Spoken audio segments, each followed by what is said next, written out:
The market was loud and hot. Creatures from many worlds shouted, traded, and fought. Metal stalls stood under the bright twin suns, each one selling strange things: robot parts, glowing stones, dried meat, and caged animals. But in one corner, hidden in shadows, was a small cage made of cold iron bars. Inside the cage sat a young alien girl. Her skin was soft purple, and her long silver hair was messy. She was thin, shaking, and covered in dirt. Her large violet eyes watched every person who walked by. She hugged her knees close to her chest. She had been in the cage for 3 days. Her name was Jirani, but no one here cared. To them, she was just alien meat, a rare catch, worth credits. Her people had always feared humans. She was taught that humans were monsters who ate alien flesh and wore their bones. When she was taken from her planet and sold here, she knew the end would come soon. The vendor who owned the cage was a fat creature with 6 arms. He yelled at passing buyers, "Only 20 credits. Very rare species. Delicious." Jirani closed her eyes. She waited for the human to come, the one who would choose her, kill her, and eat her. Then he came. He was tall and quiet, a human man with short brown hair, a dark jacket, and tired eyes. His face was full of old scars, and he walked with a limp. But his hands were strong. He stopped in front of the cage and looked at her. Jirani froze. Her heart beat fast. This was it. The vendor smiled with yellow teeth. "Ah, you have good eye, human. Meat is fresh. Fright makes it taste better, yes?" But the human didn't speak. He knelt slowly, meeting Jirani's eyes through the bars. She looked away. He reached into his coat and pulled out a bag of credits. He dropped them into the vendor's hand without saying a word. The vendor laughed and unlocked the cage. Jirani screamed and tried to crawl away. She thought he would hurt her, eat her, but he didn't hit her. He didn't grab her by force. He wrapped a blanket around her small body. "You're cold," he said in a quiet voice. She was too shocked to move. He gently lifted her into his arms. Her whole body was shaking, and her sharp claws touched his skin, but he didn't flinch. Jirani stared at his neck, expecting teeth to bite her at any second. He carried her through the market. People stared. Some laughed. Some whispered. Another pet for the human. Maybe he's cooking dinner tonight. But the man didn't care. He walked for miles, far from the trade city, into the dry desert, past broken machines and dust, storms, until they reached a small, quiet cabin made of stone and metal. He opened the door, stepped inside, and laid her down on a soft old couch. The room smelled of oil and wood. There was a fire burning. A pot was on the stove. He didn't lock the door. He didn't chain her. Jirani sat still, too afraid to speak, too confused to understand. The human pulled out a clean towel, dipped it in warm water, and gently wiped the dirt from her face. She winced, but he didn't hurt her. "Name's Cole," he finally said. She stared at him. "I won't hurt you," he added. "You're safe here." She didn't believe him. Cole stood up and began cooking something. The smell of spices filled the room. Her stomach growled, but she didn't ask for food. When the food was ready, he placed a plate on the small table near her and sat across the room. He ate quietly, watching the fire. Jirani watched the plate. Steam rose from it. It was stew. Vegetables, meat. Maybe not her kind. Maybe not. She waited for him to lunge, to bite, to laugh like a monster. But he just finished his meal, stood up and said, "Eat if you're hungry. I'll be outside." Then he walked out the door and closed it behind him. Jirani sat alone in silence. What kind of human was this? Why didn't he eat her? She looked at the food again. Was this real kindness? She didn't know, but for the first time since being captured, she felt something small inside her. Not hope, but something close. She reached for the spoon. The desert wind howled outside. Sand hit the windows like tiny bullets. But inside the small stone cabin, it was quiet, almost too quiet. Girani sat by the fire, her legs tucked beneath her. Her body still hurt from the cage, but the warmth of the room was new, strange, soft. The stew from last night was gone. She had eaten it while the human, Cole, was outside, chopping wood. It had tasted nothing like her people's food, but it was real, warm, safe, and now she was still alive. He hadn't come back in to eat her. That fact alone confused her more than anything. Cole entered the cabin again, shaking off dust from his jacket. His hair was wet from sweat. He looked at her, nodded once, and sat on a chair near the door. His boots were torn, his knuckles scraped, his eyes tired. Girani stared at him with wide, quiet eyes. "You can sleep on the couch," he said without looking at her. "I'll sleep on the floor." Her mouth opened a little, surprised. "You don't want to tie me up?" she asked softly, her voice like a whisper. He looked at her then. A slow blink. "I'm not your enemy." Her hands tightened on the blanket. "But my people say humans eat others." Cole gave a small snort, not a laugh, just tired air through his nose. "Yeah," he said, "your people say a lot." Then he stood again, went to a cabinet, and pulled out a small wooden box. He opened it and took out something shiny, a little device that hummed softly. Girani flinched. "What is that?" "Translator," he said. "You don't need it now. You speak fine." She lowered her head. "Why did you buy me?" He looked up. "You needed saving?" "That's not an answer." He paused, then said, "I used to be a soldier. I saw too many left behind." He didn't explain more. He didn't have to. His voice held something broken inside. Girani didn't know why she felt it, but her heart pulled a little at that sound, like a memory of her own pain. Cole went outside again. She watched from the small window. He worked all day, fixed a water pipe, chopped more wood, cleaned out an old solar panel. He never smiled, never spoke to himself, just worked like a machine that forgot how to stop. By evening, Girani gathered her courage. She stood. Her legs were weak but moving. She walked out into the wind, her silver hair blowing behind her. Cole looked up, surprised. "You should rest." "I want to help," she said. He raised an eyebrow. "Help with what?" "Something. Anything. I can't just sit." For a second, Cole said nothing, then he handed her a small tool. "Then fix this wire." Girani smiled a little, just a little. That night, they didn't speak much. But she sat closer to the fire, and he sat a bit closer to her. When the wind got too strong, he stood and shut the metal shutters on the windows. One by one. The last one wouldn't close. Girani stood up. "Let me try." She climbed up carefully, pressed her small hands against the frame, and the shutter clicked shut. Cole blinked. "Huh. What?" she asked. "You're tougher than you look." That made her laugh softly, then silence again, until she whispered, "I thought you'd hurt me." Cole didn't look up from the fire. "I know. But you didn't," he shrugged. "Not everyone's a monster." She hesitated, then asked one more question. "What happened to your leg?" He looked down. The limp. The old scar. Lost a battle. Lost good people too. Her voice was very soft now. "So now you save people when you can?" He didn't answer, but that was the answer. That night, Girani slept on the couch. Cole lay on the floor beside it. He didn't chain her. He didn't touch her. But once, in the middle of the night, she woke up to a sound. Cole, breathing fast, tossing, turning. A nightmare. Girani leaned over the edge of the couch and gently touched his shoulder. He calmed instantly. She didn't know what it meant, but she didn't pull her hand away.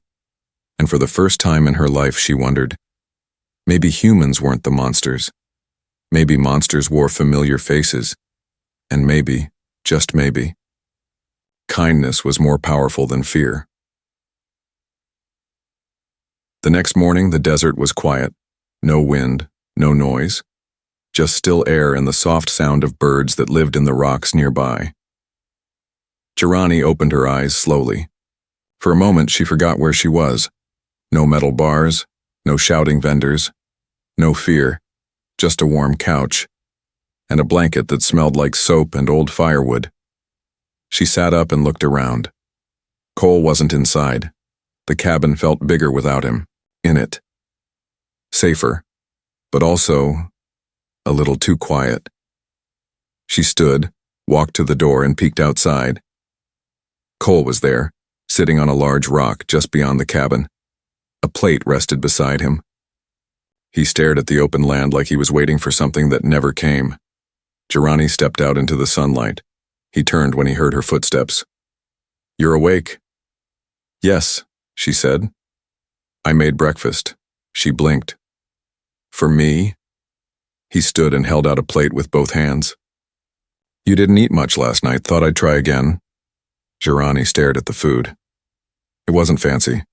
Just cooked roots, some fried meat strips, and something soft and yellow that smelled like herbs. But it was arranged carefully. Not tossed like scraps, not dropped like she was a dog. I don't understand," she said. "You're hungry.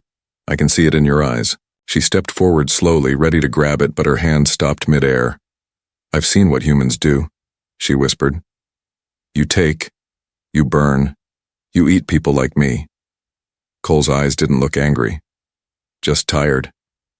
"Some humans are cruel, but so are some from your kind." She stared at him. "So why feed me?" "Because you're not food," he said. "You're someone." Those words hit her harder than hunger ever did. She took the plate with shaking hands, sat down on the stone across from him.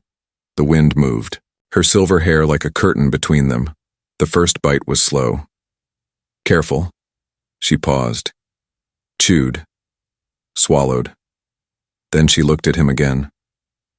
"It's good," she said. He smiled for the first time. Just a small one, but it made his scarred face softer. "You know," he said after a while, "back home we had a saying, 'Don't judge the heart by the shape of the face.'" Jirani tilted her head. "That's strange." Cole chuckled. "You're not wrong." They ate in silence after that, but it wasn't cold silence, it felt calm. After she finished her plate, she handed it back. He took it gently. "Why are you alone out here?" she asked. He looked at the sky, then down at his hands. "Because I'm not welcome anywhere else." She didn't ask more, not yet. Instead, she asked, "Why didn't you just leave me there?" "I almost did," he said. "But then you looked at me with those eyes, and I remembered my sister. She had the same look when we lost our home. Fear, hunger, but still fighting to live." Jirani was quiet. Then she spoke slowly. "My people told me humans kill for fun, but you saved me. That's not what I expected." "Truth is," Cole said, "I didn't expect to save anyone again. I thought I was done with that." Jirani looked down. "Then why did you?" He looked her straight in the eyes. "Because no one else would." Something in her chest, something buried, shifted. She didn't know what it was. It wasn't love, it wasn't trust, but it was the beginning of both. She stood and looked at the land around them. "You live in a wasteland," he nodded. "Safer than cities. No one comes here unless they're running." She asked, "What are you running from?" Cole looked at her with deep eyes. "Maybe the same thing you are," he said. "A world that doesn't want us." She stared at him for a moment longer, then looked back at the horizon. For the first time, she didn't feel like prey. For the first time, she felt seen. Later that day, she helped him clean tools. She didn't know the names. She didn't understand the machines. But he showed her, slowly, step by step, with patience. And when her fingers slipped, he didn't yell, he just said, "Try again." At sunset, as the sky turned gold and red, Girani sat near the fire again. Cole handed her a small metal cup filled with warm, sweet tea. She held it with both hands. "Is this normal for humans?" she asked. "Saving strangers?" "No," he said. "But maybe it should be." She looked into the fire. Maybe. Just maybe. She was wrong about humans. And maybe, just maybe, this one was wrong about giving up on saving people. The air was quiet that morning. Too quiet. Cole stood, outside, checking the old solar panel on the cabin roof. Girani was inside, sweeping dust from the corners. The desert sun had not yet climbed high, and a strange chill sat in the wind. Girani looked out the window. Her heart froze. A black transport hovered in the distance, silent, floating just above the sand. It was too smooth, too clean, not from this place. "Cole!" she shouted. He jumped down from the roof and followed her gaze. His face changed. He didn't speak, but Girani saw it. His jaw tightened. His eyes narrowed. He had seen this kind of ship before. Trouble. The ship landed slowly. The sand around it blew outward in circles. A moment later, 3 figures stepped out. All aliens. All armed. Their armor was polished, bright red with a silver, sun painted across their chests. High-caste enforcers, traitors, or worse, collectors. Girani stepped back, hiding behind Cole. One of the aliens stepped forward and smiled, but there was no kindness in it. "Well, well," the alien said. "The girl lives, that's a surprise." Cole stepped in front of her, arms relaxed but ready. "She's under my protection." The lead alien chuckled. "You don't even know what you're protecting, human." Girani's claws dug into her own palms. "You have no idea who she is, do you?" The alien continued. "She's not some refugee. She's a lost prize. The royal hunters wanted her until she ran away like a broken toy." "I'm not a toy," Girani said sharply, stepping beside Cole. The alien's eyes flicked to her. "Ah, you can still speak." Another alien raised his rifle. Cole didn't move. "Put that down," the lead alien smirked. "We're here. For her. You can take your payment and walk away." Cole said nothing. "Don't be a fool," the alien said. "This is just a creature to them, not a person. You'll be saving your own life." Cole's voice was quiet, but strong. "She's not a creature to me." That silence was heavier than any threat. The aliens raised their weapons. Girani's heart pounded in her chest. She stepped in front of Cole. "Don't do this," she said to the lead alien. "You'll regret it." "Stand aside, girl," the alien growled. "You were left to die. You belong to no one." "She belongs to herself," Cole said. The moment broke. The aliens moved first. Blasters fired. Girani ducked. Cole grabbed her and rolled behind the old generator outside the cabin. Sparks flew from the metal as energy bolts hit it hard. Girani covered her ears and cried out. Cole handed her a small knife. "Stay here." She grabbed his wrist. "No, you can't fight them." "I'm not fighting them," he said. "I'm buying us time." Before she could stop him, he ran out from cover. Cole moved like someone who had fought before. Quick, low, focused. He grabbed a metal rod from the sand, threw it at one attacker's leg, knocking the alien down. Then he tackled another into the dirt, stealing the blaster. Shots fired in every direction. One blast hit the cabin wall and set it aflame. Girani screamed, but Cole was already moving again. He ducked behind the well, then stood tall and aimed. One alien was down, another was limping. The leader was furious. "You'll die for this, human." The alien shouted, but Cole fired first. The shot hit the alien's shoulder, knocking him back. Girani crawled to Cole, her body shaking, but her eyes full of fire. "I'm not leaving you," she said. "I know," Cole replied, coughing. He was bleeding, his side, his arm. But he was still standing. The last alien hissed and ran toward the ship. "You won't get far," he shouted. "She's marked. The Queen will know where she is." Then he vanished into the ship and flew away, leaving behind smoke and fire. Silence returned. Jirani fell to her knees beside Cole. He smiled weakly. "Still think I eat aliens?" She laughed through tears. "No, but you're insane." "Yeah," he said. "I've heard that before." She pressed cloth against his wound. "Why did you fight for me?" He looked into her eyes. "Because no one fought for my sister, and I swore I'd never let that happen again." Jirani said nothing, but in her chest something new grew. Something bigger than fear, loyalty, and something warmer than safety. Trust.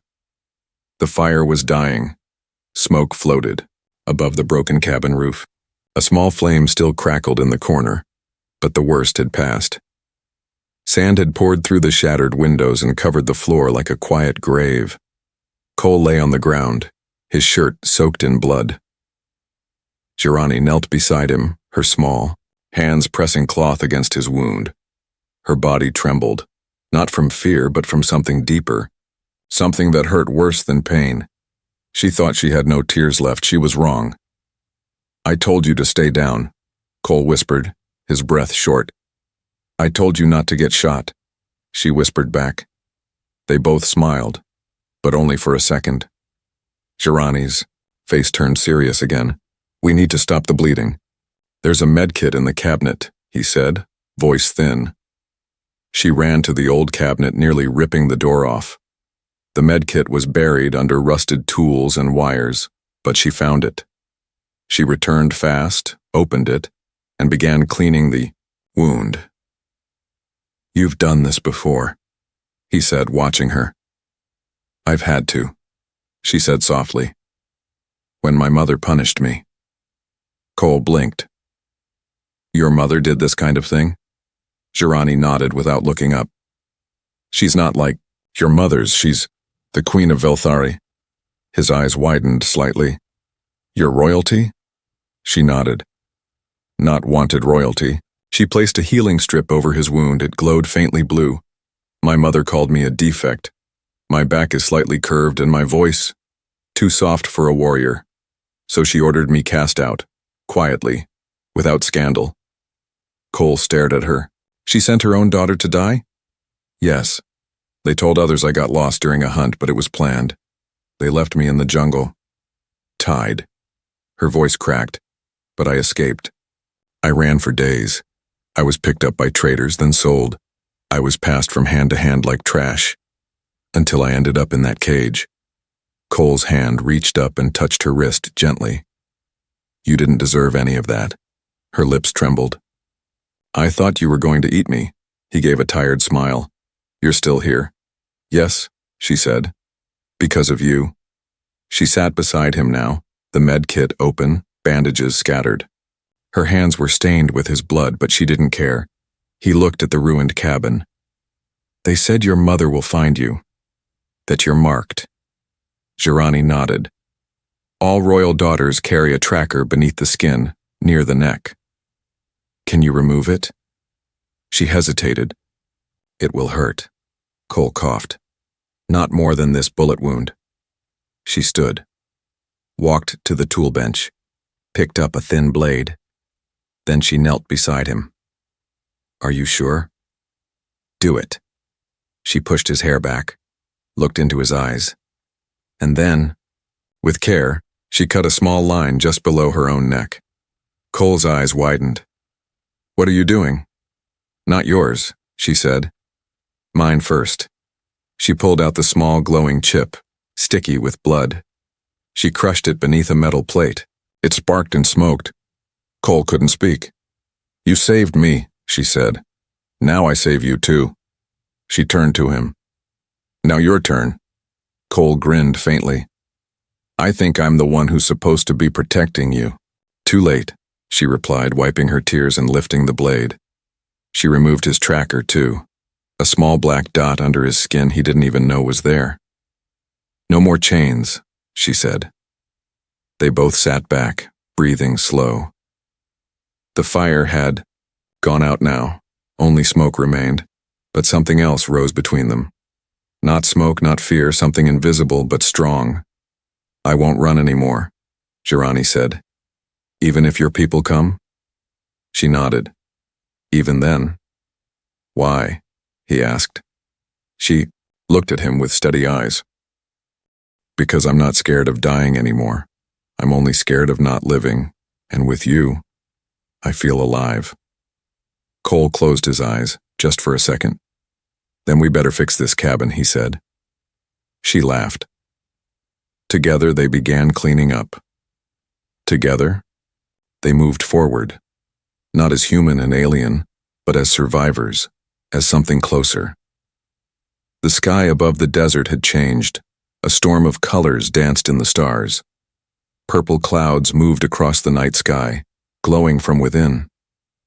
It was a rare event, known across many systems as the Night of Ancestral Lights. But inside the cabin, neither Cole nor Girani cared for beauty in the sky. They were preparing to run. The tracker was destroyed. The wounds were healing slowly. But Girani knew something Cole didn't. Her mother would not stop. She'll send hunters, Girani said, rolling up a map on the dusty table. Elite ones. They're fast, cold, and loyal only to her. Cole tightened the strap on his shoulder bag. Then we'll leave before they find us. Girani hesitated. Even if we run, she can still hurt you. Cole looked up. Not if we stay smart. And together. Girani smiled sadly. You don't understand. I'm not just some princess. I'm a mistake. Cole raised an eyebrow. You said that before. What does it mean? She took a deep breath. My mother, Queen Virexa, is the ruler of 6 worlds. She's powerful, feared, and known for her perfect daughters, trained warriors, all strong and loyal. But me, Girani touched her chest. I was born during an eclipse. My spine didn't form straight. The priests said I carried a curse. A bad omen. My mother kept me hidden my whole life. She never let me outside. No friends, no sunlight, no choices. Cole didn't speak. He just listened, leaning forward, eyes steady. One day, she continued, I escaped my room and found the royal arena. I watched my sisters train. I wanted to join them. I tried to lift a blade. She paused, shaking slightly. My mother saw me. She smiled in front of the others. Then that night she ordered me taken away. She made it look like an accident, Girani whispered. But I heard the guard say it clearly. Leave her. If the beasts eat her, so be it. Cole clenched his fists. She did that to her own blood? She didn't see me as her child, Girani said, only as a crack in her perfect mirror. Cole stood and paced the floor. We can't stay here. She'll destroy everything just to erase you. I know, Girani said. But maybe we can use that. What do you mean? She looked up, eyes glowing with something fierce. My mother rules by fear, but she fears truth. If the people learn she tried to kill her own daughter, they may stop calling her divine. Cole frowned. You want to reveal yourself? Girani nodded. We send a message to the outer colonies, a voice recording, my face, my name, my truth. He shook his head slowly. She'll come faster. I'm tired of running, Cole, she said. I don't want to just survive. I want to live without hiding. Cole looked at her. She didn't seem small anymore. Not broken. She stood tall now, her scars part of her armor, her voice clear. You know this means war, he said. She stepped closer to him, then let her come. That night, using an old transmitter buried beneath the floorboards, they recorded the message. Girani stood in front of the lens. Her silver hair was brushed, her cloak repaired, and her voice calm. I am Girani Virexa, third daughter of Queen Virexa of Velthari, she said. I was cast out, marked for death, left in the wild like trash. But I survived, and I now speak not to beg, but to stand. I am not cursed. I am not broken. I am alive. She paused, eyes burning. and I will not run anymore. They sent the signal to nearby colonies, pirate relays, and even old royal news hubs. Some would block it, some would spread it, but it was out there now. The truth. After sending the message, Cole looked at her. You just painted a target on your back. I was always a target, she replied. Then they both sat by the fire, knowing the storm would come soon. But this time they wouldn't face it with fear. They would face it with fire of their own. Together. The stars were no longer peaceful. 3. Nights after Jirani's message was sent, the sky above the wasteland burned red. A royal warship cut through the clouds, dark and sharp, shaped like a spear. It hovered above the broken desert cabin, casting a long shadow over the sand. Inside the ship's command deck stood Queen Virexa herself, tall, armored in black. Her face cold as stone. Her golden eyes burned as she watched the screen. There, on every world that dared to play the signal, her daughter's face was being shared. Jirani, alive, speaking boldly, speaking truth. She shames me before the stars, the queen growled. She has chosen war. Down below, Jirani stood on the roof of the cabin, the wind pulling at her silver hair. Her cloak whipped around her like wings. Beside her stood Cole, holding an old blaster in one hand and a worn combat knife in the other. He had no armor, just determination. You sure you want to do this? He asked quietly. She made me afraid all my life, Jirani said. Not anymore. The ship's engine screamed overhead. Spotlights turned the desert into daylight. Then a voice echoed from the sky. Jirani Virexa, surrender now and be shown mercy. The human beside you will be executed for treason. Jirani lifted her chin. No. Her voice was calm. She's bluffing, Cole muttered. No, Jirani replied. My mother never bluffs. Moments later, the ship fired warning blasts, striking the sand just meters from the cabin. The ground shook. Dust filled the air, but Jirani didn't move. Then, something unexpected happened. A second signal arrived. Jirani's wristcom lit up. She pressed it. A voice came through. Rough, male, alien. We received your message, Princess. You are not alone. A pirate skiff broke through the clouds, then another, and another. One by one, ships began to appear from every direction. Scrap-built fighters, smugglers, rebels, and even exiled warriors. All answering her call. Some came for revenge against the queen. Some came for freedom. Some came because they believed in the fire in Jirani's voice. Cole smirked. Looks like you started a revolution. She smiled. With one truth. Above, the queen's ship was now surrounded. Her generals panicked. Your Majesty, their numbers grow. Should we fire?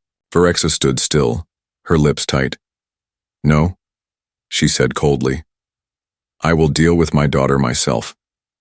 She left the bridge and entered a personal drop pod. Moments later, the pod crashed into the sand before the cabin. Jirani stepped forward, alone. Cole reached for her, but she stopped him. This is mine. The pod hissed open. Queen Virexa stepped out, tall and terrible. Mother and daughter stared at each other. So, the queen said. You survived. Jirani nodded. Yes. And now you stand before me as if you are worthy of your name. I don't need your name, Jirani replied. I made my own. The queen's expression didn't change. You bring war to your family. You brought war to my life the day you threw me away. They circled each other slowly in the sand. Virexa reached for her blade. Then let's finish this. But Jirani didn't draw a weapon. She spoke, loud. Enough for every camera in every ship to hear. Tell them, Mother, she said. Tell the stars why you cast me out. Why you left your own daughter to die. The queen's hand froze on her sword. The silence grew heavy. You will not trap me with words, Virexa hissed. But it was already too late. The ship circling above had already recorded everything. All eyes were watching. Shirani stepped closer. I don't need to fight you, because I already won. She turned her back and walked toward Cole. The queen didn't strike. Couldn't. Because for the first time in her life, Verexa felt fear, not of Shirani's strength, but of her voice, her truth, her refusal to bow. Cole took Shirani's hand. Together they stepped into the nearest rebel ship. Engines roared. The sky filled with light. As the rebel fleet rose, the queen stood alone in the sand, surrounded by silence. No army, no followers, just the memory of the daughter she tried to erase. From that day, Shirani became more than a runaway. She became a symbol of rebellion, of truth, of second chances, and the human beside her, the man she once feared would eat her, became her partner, her protector, her future. Beyond the stars, they flew together, not as human and alien, but as equals, as fire and wind as home.